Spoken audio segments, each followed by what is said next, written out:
my very great pleasure to welcome Rebecca, and I'm sure she's very well known to many of you. She's a poet, tutor, and mentor living in Suffolk, and the author of 4 full-length collections and 2 pamphlets. The second collection, Her Birth, published by Carcanet in 2013, was shortlisted for the 2013 Forward Prize for Best Collection, and in 2015 was shortlisted for the Warwick Prize for Writing and the Portico Prize for Literature. She's the winner of the Sylvia Plath Prize in 2022, and her latest collection, Latch, was published with Carcanet in 2023. So I'm sure you're very excited to hear Rebecca. We're going to hear poems being read, and we'll find out a little bit more about the backstage, the process, and how her writing has developed over the years. So it's lovely to give a little bit of space to that. And Rebecca, I wondered if you'd be happy to start with a poem and maybe explain a little bit about why you chose this poem to start with. Yep, I will. But first of all, I just want to say thank you very much for inviting me, Red Door Poets. I think you do a lot of good work in the poetry world, and I know Mary a bit and you, Leslie, and it's just very nice. Thank you to be invited and to be here with everyone. And then when the doors were opened, I saw, as you all came in, I won't say flooded in, but you know what I mean. You all came in, and I just saw all these names I knew, and it was just it's very kind of you to turn up on a Sunday night. So thank you very much.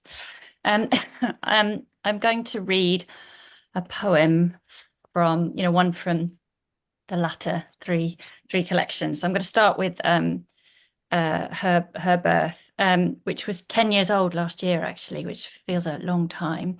And for those who don't know, it's about the death of my young daughter in 2008, and she died when she was 1.5 of a rare heart condition. And I don't read from the book very much now. And it's interesting. I think Leslie's request that I read 1, 2, 3 poems made me think about, my 3 Carcanet books. And I just, there were lots of decisions why I don't read from the book as much, because I've started to find it a bit tricky. And, but then also what I think I've made myself do, especially with it being like a decade old, is remember why I wrote the sodding thing in the first place, and what I wanted to do with those poems, and how I wanted to remember Ella, my daughter, but also find myself in quite a liberated and maybe privileged position to talk very openly about child death, which there's still such a taboo about that. And I think I have to keep hold of that a bit more. So I'm just going to read the title poem. There's a reference in it where I travel a long distance. The poem is about scattering her ashes. And at the time when she died in Liverpool, and we were living there, but her ashes are in Suffolk, and I live in Suffolk now, not far from where she is. So that the long drive might not, make as much sense to those who picture me in Suffolk now. But this was written when I was in Liverpool. Her birth. On the wall, petunias, painted in Walberswick. I call to you, say, that's a good omen, that's a good sign, before buckling, gripping the hospital bed. Walberswick is where I holidayed every childhood summer. It's where we announced the news. 16 months after the effort of her birth, we collect a faux walnut box from Jenkins and Sons.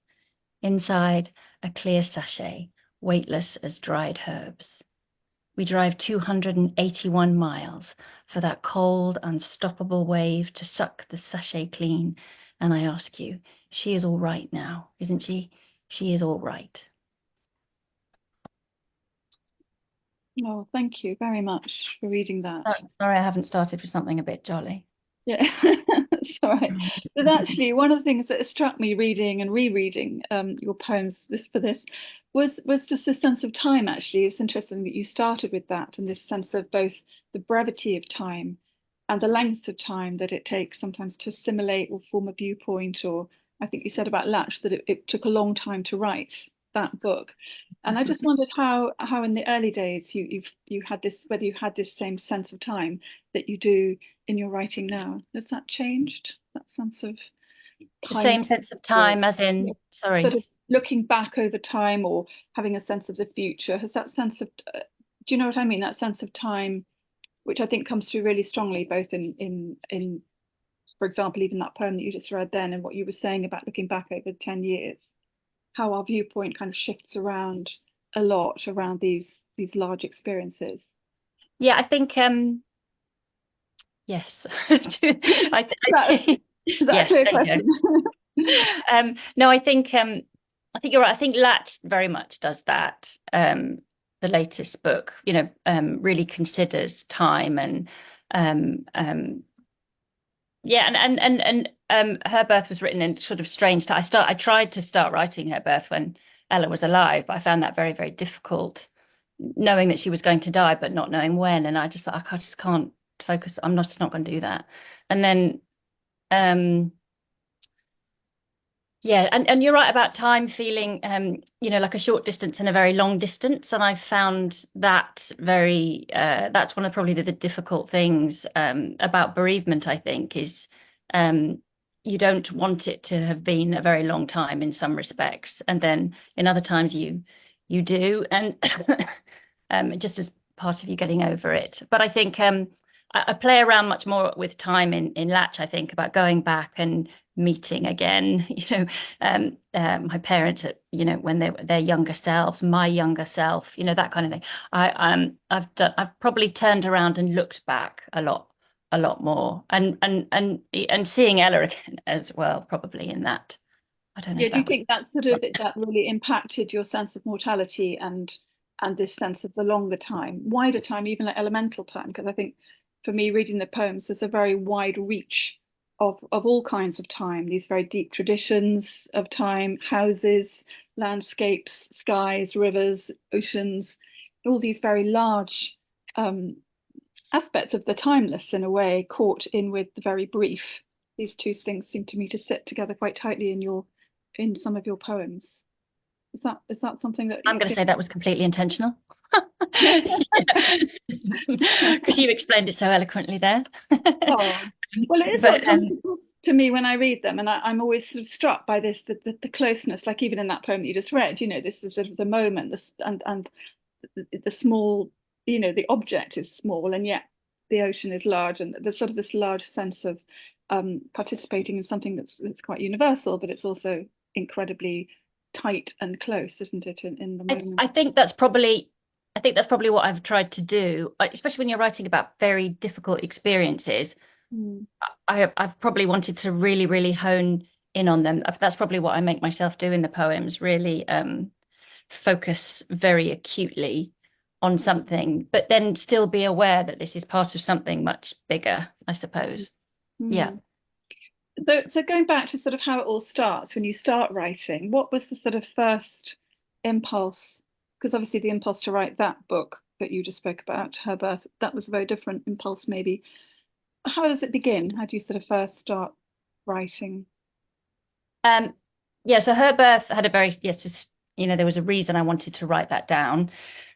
And then Girl, that was very much just literally writing a poem, eventually liking it, putting it on the keep pile, and just watching that pile very, very gradually grow. I'm not fast when it comes to writing collections. And then and then similarly with and then Latchstock, all sorts of various routes of me making my mind up about what it is. But I think I'm going to say I just let them kind of evolve, really, because I know I'm going to take a long time. It takes me at least 5 years to write a collection, or it has done that. And um, and I don't put myself under any kind of pressure. And I'm glad I don't, in a way, because they would have been very different books. And if I'd rushed Her Birth, there wouldn't be the section about Molly, and and things like that. I thought Her Birth might be a pamphlet for a long time, but I just stuck it out and that kind of thing. I do have a pesky cough this evening, everyone. Sorry. Right. So yes, there is a sense of things having a certain ripeness, isn't there? I think that's what struck me as Hmm. well, reading that there are sort of, particularly in Latch, this sense of different generations coming together, and you often speak about she or her, and you suddenly realize it's a grandmother. It's not, it's Yes. a different generation, and this sort of slipping between generations I found really interesting. That's a sense of viewpoint shifting around. Did you find when you were actually sort of putting it together as a sequence, did you have a clear sort of sense of an entry point, or was it the title that kind of helped you to loop it together, or is that a completely wrong way of thinking about it altogether? Talking about Latch. Sorry, yeah, I've just moved back to Latch again. Yeah, yeah, no, that's all right. I really, no, that was an interesting one actually, because I think I was really determined. I didn't want to start with what I call what everyone would think or assume was a very typical Rebecca Goss poem, i.e., about a child or about motherhood. I just felt like I don't want to apologize for the fact that I write about that a lot at all, but I just felt that I wondered if I started with my daughter, running in the woods or startling a pheasant, or it would be like, oh, here we go, it's just going to be Rebecca's little kid running through Suffolk fields, which I thought the book might be substantially. And then I guess I wanted to upset that. I was actually advised by somebody um, who worked closely with me on the book latterly, and especially about things like the order. And she said, just why don't you just kind of like set a grenade under your order, the order that you've got in your head, just explode it a bit and see what happens if they settle in a different way. And that was really freeing to free myself of this is what a Rebecca Goss book should look like kind of idea, to then thinking, actually, no, I'm trying to do something a bit different in this book anyway. So that's why I started with some howling dogs and me leaning naked out of a window. So Yeah, it sort of has almost a kind of mythological feeling about it. I don't know, I don't know, sort of deep, again, it's a feeling of deep time actually. But I think right.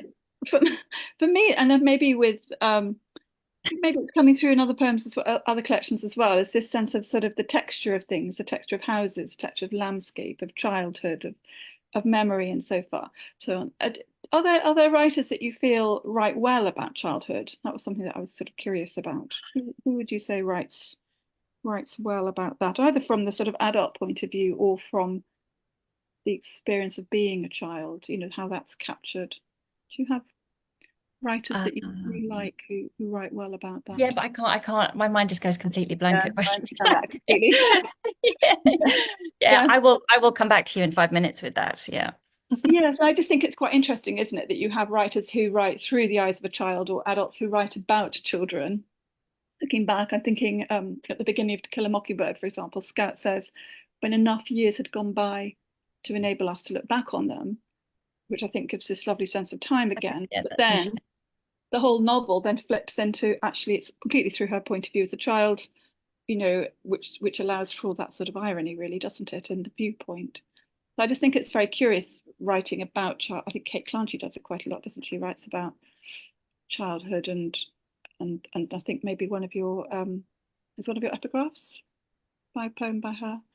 Um, this sense of it being a very particular kind of experience that's sort of mediated often by an adult point of view. Did you find that? Do you know what I mean? When you're writing through Latch, for example, in Latch, were you thinking about the child's point of view, or were you thinking about it as a memory of childhood? Does that make sense as a question? Um, yeah, that's a really interesting question. I think I wanted to explore what you can do, explore how you carry memory and how memory manifests itself, and also not to make memory sentimental or nostalgic. That was very key in Latch. And then also at times to put myself in the position of the child, of being right back there, because some moments remained so vivid.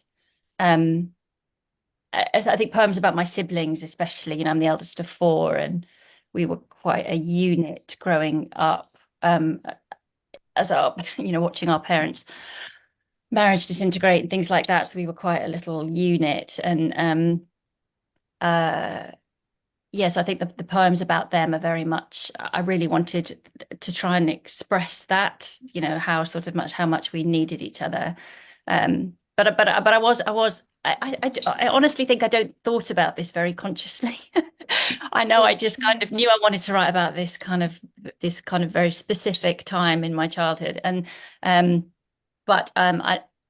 Thinking about it now, I really didn't want it to be a book of and these are my memories, everyone. I just didn't want it to be like that. I just which is why there's kind of a lot more sort of magic realism stuff in it, because I just wanted to play around with what memory does to you. And I think there's there's a poem in, that I went back to visit my childhood home, and I've spoken about this quite a bit. So if you know this already, I apologize. But as part of the writing for Latch, I went back to visit my childhood, one of my childhood homes, but the one where my parents ended up separating. And it was a really, really, the poems are quite magical in a way that strange things happen there, but strange things kind of happened going back. I did go into the house again, and I was just right back being 12 or, 11, 10 again. And for the whole time, even though I was looking at the very present owner in the room talking to me about the house, I was completely it's like I could just see my childhood like a kind of ghost film running behind her. Yeah, it was quite a strange experience. It's really interesting, isn't it, the way that works and how this sort of combination of sort of memory and maybe the sort of poetic impulse works together to create something completely different, maybe. Perhaps it's a nice time to have a second poem if you'd like to read for us. Would that be a good time? Thank you. I'm going to read from Girl, and I wasn't quite sure which one to choose, but I bumped into a friend of mine and a poet, and she's a high school English teacher, and I haven't seen her for years. And she said to me, "Oh, Rebecca, I used your poem Reverse Charge Call with my teenagers a couple of weeks ago, and they really, really liked it, and it was just very nice to get that feedback and to know that, but also because I was standing with my own quite, mercurial teenager at the time, shall we say, who you don't often feel you can connect to your own teenager. But I thought, oh, but there was a room of teenagers in a high school somewhere in Suffolk who did connect to this poem. So it made me think of it again. Excuse me, hope I get through it. Reverse charge call. What we girls knew of emergency was slight, but peril was waiting. Brown Owl led us to a strip of telephone boxes to demonstrate how wiseness and the art of a reverse charge call. Redirected to our mothers in that practice run, we offered up the digits learned for the task. Operator confirming connection, our rescue by vibration and wire. The double rings released from that GPO rotary dial, my mother's 30-year-old hand lifting its curve from the cradle, the syllables of my name falling against her face. I can't recollect a conversation, doubt there was given time. But what if that call had been redirected to my grown-up self? The operator asking me to accept the sound of me, standing on a pavement in Essex in the 1980s, striving for a badge for my mother to sew to my sleeve. I'd be holding the receiver, decades ahead, proficient in hurt and living, hanging on to my girl voice, unsure whether to take this one chance and hurl warning. Oh, thank you. There's Yeah, the time thing going on yeah, there. it's tricky, isn't it? Very much on that. And I was thinking as well, would teenagers today know what a reverse charge call was? No, you have to be a certain age. You have to be a certain age to know what that is and have your 2p ready for the phone box. Yeah. Actually, going back into that whole thing of the world of school, was that somewhere that for you was a productive or a stimulating place to begin writing? Is that where it starts, Yeah, I wasn't the biggest fan of school all the way through, though I loved my girlfriends and I do and that kind of time. Social side was good.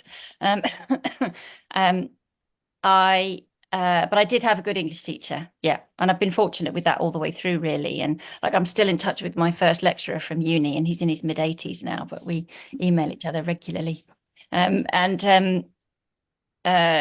Yeah, just I remember my English teachers being what I thought was probably older, but they were probably like, just 30 at the time, or something, and or in their late 20s or 30s, and just really into poetry, and we were reading lots of Death of a Naturalist. I remember bringing that in, and the teacher bringing that in, and Douglas Dunn, and it was just, and I just remember watching the English teachers being very enthusiastic about it. And you hear people who've been taught English in a really shit way and don't like it, or taught poetry in a really dispiriting way, perhaps by their teachers. But I just I just remember my teachers really liking poetry, and I think that had a massive impact. And my dad liked poems, and um, yeah, so I think that was that. So I wrote a poem for homework. It was a sestina actually, and I've never written another one since. I've actually find them really bloody tricky. Um, but I wrote a sestina for homework, and my teacher put it in for a competition, and it won, judged by Ted Hughes. There you go. That's how old I am. So then the yeah, and then it was just that really. It just carried on writing in fits and spurts. But I do remember school being quite a productive time, and I just had a school that just really valued creative writing. I remember doing sort of like an English language AS level, but a large part of it could be like creative writing. And we're going back to 1989, 1990. So I thought that was, and the school still has a little trophy for creative writing that I go back and give out sometimes, So they're still into it, which is nice. Mm. So sestinas apart, do you find do you have a particular form or a series of forms that you find you naturally tend to write in, or that sort of natural? Well, I'm kind of trying to let go of the couplets because I think I've said this before. There was a review of Girl that was excuse me, not unkind, but did say that I kind of need to end my love affair with the couplet, which I thought was really fair comment. But I was really grateful for that in a way because I think it made me push myself a bit more in latch. I don't think I'm terribly edgy on the page, but I think um, I do like the single stanza, and I like things to be really condensed. I think I do quite like that, the short single stanza, and I do write. I don't think I write long poems.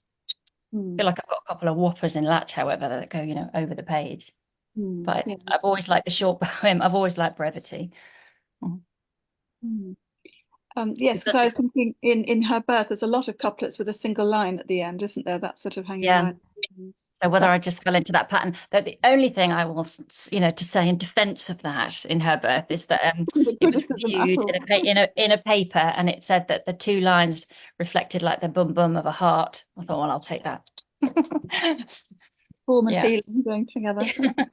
But also I was thinking in terms of sort of language and imagery, I noticed a lot of rivers and islands and water, and are there sort of particular, I suppose, semantic fields that you kind of return to again and again that you find are expressive for you? I mean, of flow of events or life or Yeah. writing, or is that something that sort of meets some sense of a larger movement? And Yeah, I think water always does seem to crop up, like you said there. Yeah, very much so. And being close to it. And I think, well, just I've never been far away from it, I suppose, my entire life. Not grew up not that far from the Suffolk coast, then lived very close to the river in Liverpool for a long time.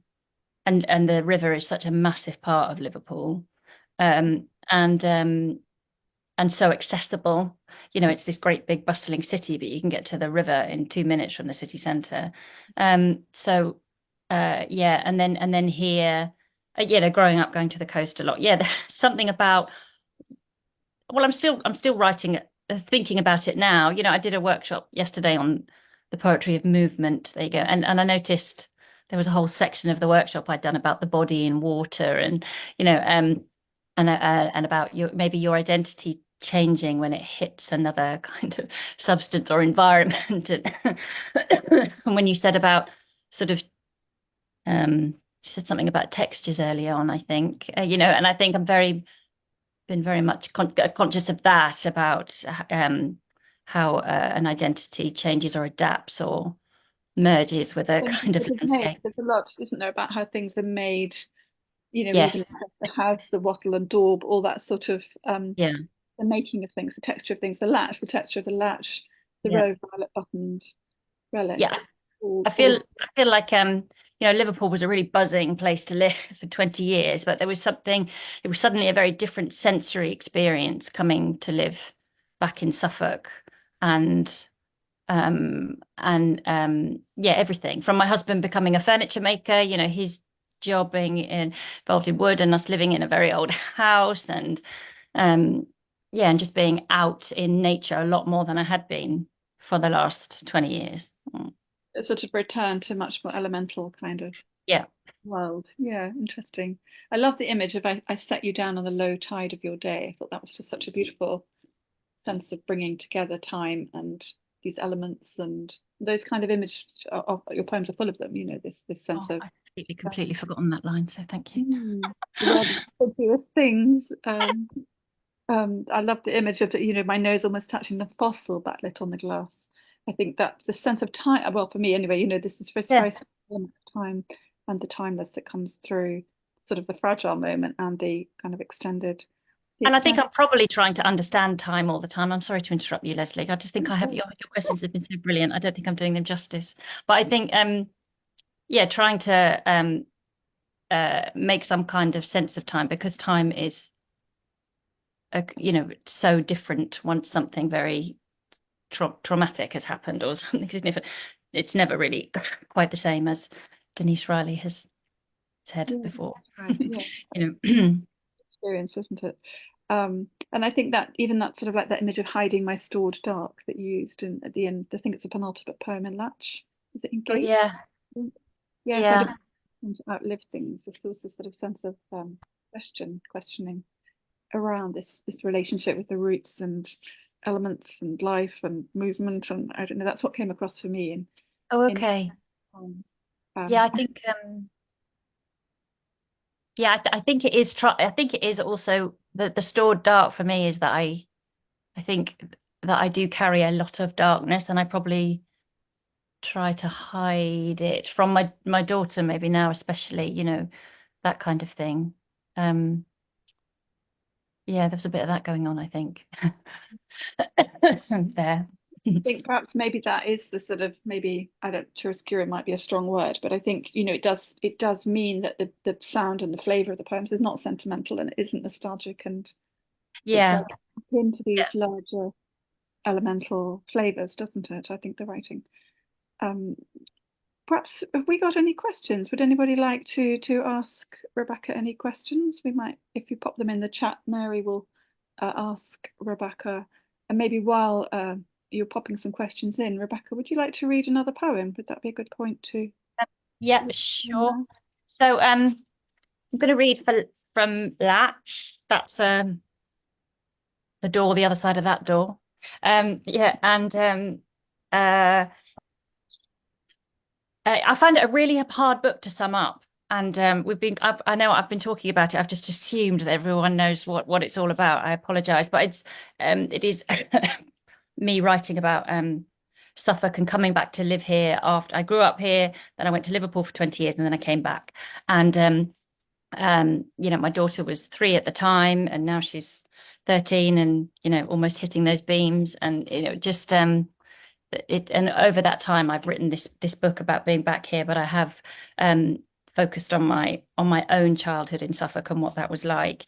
Um, and but I mentioned the farm. We lived on this kind of very rural farm and in this space for about 3 or 4 years, and that was the time when my siblings and I lived this brilliant feral life because my mum just used to afford us so much freedom that there's no way I would give my own daughter, I don't think, that kind of freedom now. I'd be terrified she was going to fall out of a tree or drown in a river or but we would just my mum just always said she just knew we'd come back when we were hungry, and we had the dog with us, so it would be fine. And it was the 80s. So yeah, I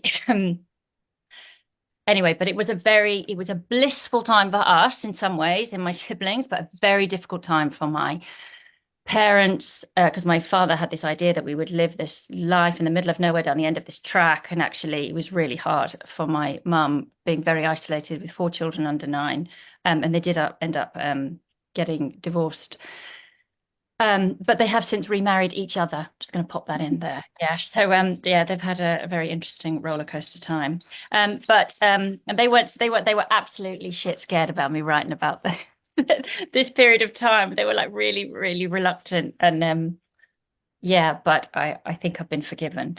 So this poem, sorry to waffle, it's basically the fun. And so I see it as a kind of in a nutshell, the kind of life for us on the farm. And I don't read it very much because I think it's a bit boring. And then someone, but I feel like it's doing some work in the collection, if that makes sense, because it's giving you background information. But a poet I like and respect, bless her, said to me it's one of her favorites. So I'm going to read the boring one and see how it holds up. The farm. Semi-derelict, ramshackle whimsy of a place. Our father transplanting his family at the end of a track, huddle of empty barns, field after field, no heating. Moving in at New Year, my sister and I in kilts and patent Mary Janes, delivered fresh from the pantomime by Grandma, who slipped our feet into plastic loaf bags fixed at the ankles with elastic bands, waded us through the brown flood that led to the house. Our mother ready, belly swollen with number 4, beds made, no curtains, thickest dark outside. The frequent tipping of us out of the kitchen into barn, meadow, stream with its fluctuating depths. Her trust in the countryside, unwavering. Rush of snow deadening the valley. Our father attaching sledge to tow bar, each of his children interns skyrocketing through cold. His erratic presence accepted. Our mother loading us into the car at night in rain, driving 300 yards to get barn-stored coal, cats who never came indoors, 50 hens, dog roaming for bitches. The school bus dropping me at the end of the track, older boys mooning from the rear window, my scarlet shame at their pale arses. Walking in the back door, past our mother, her long phone calls, her crying. Children nestled, dirty, barefoot. Her shouting, her transformations. Wellies kicked off to wear the night sky on her feet. Peep-toe diamante studded heels with bow, the most beautiful things I had seen in my life. The swirl of her black silk Marilyn Monroe dress, her marriage almost over. Thank you very much indeed. Really evocative and a very vivid portrait of a time and a place and age of life. And I have to say, a very close to experience of my own. My parents uprooted us from London to the end of a track in the darkest edge of Wales and Shropshire into a ramshackle house and decided to set about their own adventures. So I do sympathise. But I quite like hearing that. Sorry to interrupt you then, but when I finished the book, I remember thinking, I don't know who its reader is going to be, if that makes sense, or who's going to, if it's just going to be a very indulgent thing, because I'm talking about this point in my childhood that's going to mean nothing to others. But I have had really quite a few people say to me, oh my God, this was my mother at the end of a track, losing her mind. And yeah, yeah, I've had quite a lot of that. My father, he was a doctor, but he was also going to have a small holding and keep guinea fowl and Okay. 2 cows and 6 sheep, and my mother had a baby. It's just like Yeah. all this usual story. It's not a unique story, but it is. It is. Mary, do we have any questions? Yes, we have. I've texted them to you because I can't open the chat right now. So there's one from Tracy, who says, "It's great to hear from you, Rebecca. I loved reading Latch and especially its subtlety. I wondered how you balance the personal revelations without it becoming clunky and weighed down by exposition." So that's from Tracy. Thank you. That's a excuse me. I can open the chat, Mary, so I can see the questions. Don't worry. But yeah, thank you, Tracy. That's a really interesting question. Yeah, I think because I have revealed a lot personally in past books, I think I did want to do it differently, really. And I think also because I knew my parents were quite wary of me writing about that time, I think.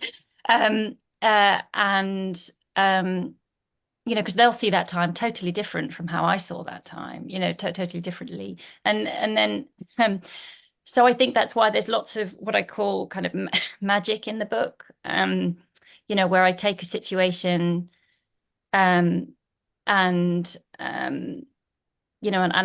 try to refer probably lightly, that things were maybe not unhappy or, sorry, the things were unhappy. Yeah, and I think I instead immersed or tried to look at, again, how I could play with memory and not disguise things as such, but mix them up with this idea of magic. So you would read the poem and think, not did that really happen, but you could see that I'm maybe very, very attached to this physical place, this place that I remember when I was growing up. But instead of saying, and this is what it looked like outside, there's a poem about me stealing the stream and taking it home because I want to keep it like a pet, really. And there's part of me wish I could pick up that stream and bring it here, really, if that makes sense. So I think I just wanted to be much more, a little bit more restrained. I think I was so open in her birth. I think I wanted to rein it in a bit in this book, or certainly find different ways to talk about my personal life, because I still only really write about my own sodding life, and I've got to keep it interesting somehow. I think everybody does at some level. There's also one from, I think it's Wendy French, WF, who talks about the concept of time, which she finds really intriguing and complex. And she says a scientist said that on the radio, that time leaps back and forward and curves back on itself. And it's a useful concept, but difficult to understand. So she wonders if this concept makes sense to you about looking back and the way that time leaps back and forward, if that happens for you in your life. Yes, and probably for most of us, don't you think that it maybe happens like that? But yeah, it definitely. Hello, Wendy. Thank you for your question. Yes, I think it does, and it can be quite exhausting. I think, and how time plays tricks with you, how it moves, and how you can be transported. You can be one place but transported to another time, and I am looking back an awful lot more, but that's probably to do with all sorts of things and significant birthdays and all of that coming up. So I am looking back a lot more. I'm going to leave it there. But yeah, I do think it is, and I'm frightened of going to certain places because they will take me to a certain time. I'm a bit scared to go back to Liverpool now. I do go back about once a year. That's more for work reasons than personal reasons. I'm very vulnerable when I go back to Liverpool now. But then I put myself in a similarly vulnerable place by going back to that childhood home, didn't I? So I don't know. Anyway, yeah, I'm intrigued. Yeah. Before I hand back to Lesley to check through the chat, I just wanted to ask a question myself, which is early on in this interview, you mentioned how somebody suggested to you that you put a grenade under your usual way of writing. So I just want to ask, in practical terms, how did you do that? Well, actually, the guidance was to do that thing when you put your poems all over the floor. Yeah, or over. But my house is very higgledy-piggledy and my desk is upstairs and there's very little room and it's quite chaotic. I've never had the space to do it. I've never wanted to do it, but I did make myself do it on the bed. So I kind of spread them out a bit on the bed. But and that did help actually. And it was a case of, right, that's what you think should be at the first section of the book. But what if people entered the book? I think I was just thinking of, it's a bit corny now, isn't it? As the book is called Latch, but just thinking, which door do you want them to go through? Where do you want them to start the book? And, and maybe, because it is going to move to lots of different places. It's going to, speak about different generations and be about the past and the present and the future, really. Because I think the last poem is really about the future as well. It's going to be bookended by these hounds. It's going to, and you need to, yeah. So I think it was just a case of pushing myself to think differently. Really enjoyed it. Highly recommend it as an exercise. Great. Well, thank you, Rebecca, for all that you've shared with us. And it's been wonderful to hear the poems read and to talk about your way of working and thinking and to hear people's questions. So it really just remains to me to ask everybody to unmute and thank Rebecca for what's been a really wonderful insight into her writing and her poems. Thank you. Thank you very much for having me. I know there are a couple of questions here we didn't get to. Sorry, so I'm just going to read them. Do you want to read them? Sorry, no, it's all right. I'm just aware. No, I haven't got the time. Need to get on with their Sunday evenings now. But That's, I just didn't want people to think I'd ignored them. Yeah, sorry, I didn't realise there were more questions. Oh, just someone talking about rhythm and precision. I think it's just, I just think as I get it, as I'm getting older, I'm working much harder, I think, to make things kind of sharper and how I want them. And yeah, pushing myself more, I suppose. And I've always wanted to be precise, and I probably ask that of poets I work with as well. I'm all for precision, I think. Yeah. And do I react differently to season? I'm going to let you all go. Sorry, I feel bad now. Well, if there's a question there, do answer it. Is there a question there? Well, Yeah. just you. And there was one about do you react differently to seas and rivers? That's quite interesting, actually. Yeah, I feel I'm not a confident sea swimmer, but or swimmer in water naturally, but a river is there's something about the river that I would confidently, chuck my dog into or wade into with wellies. So it feels more accessible, I suppose. But I like writing about all watery spaces. Yeah. Oh, where's my writing taking me now? Well, Fiona, I have no bloody idea. There you go. Who knows? It takes me so long. My God, I'll be getting my bloody pension by the time the next one comes out. Oh. Well, thank you again very much for coming and sharing all of your poems and insights with us. And I'll just hand back to Mary to finish off with anything that we need to say at the end. Can I just say thank you very much to everyone for coming? It was really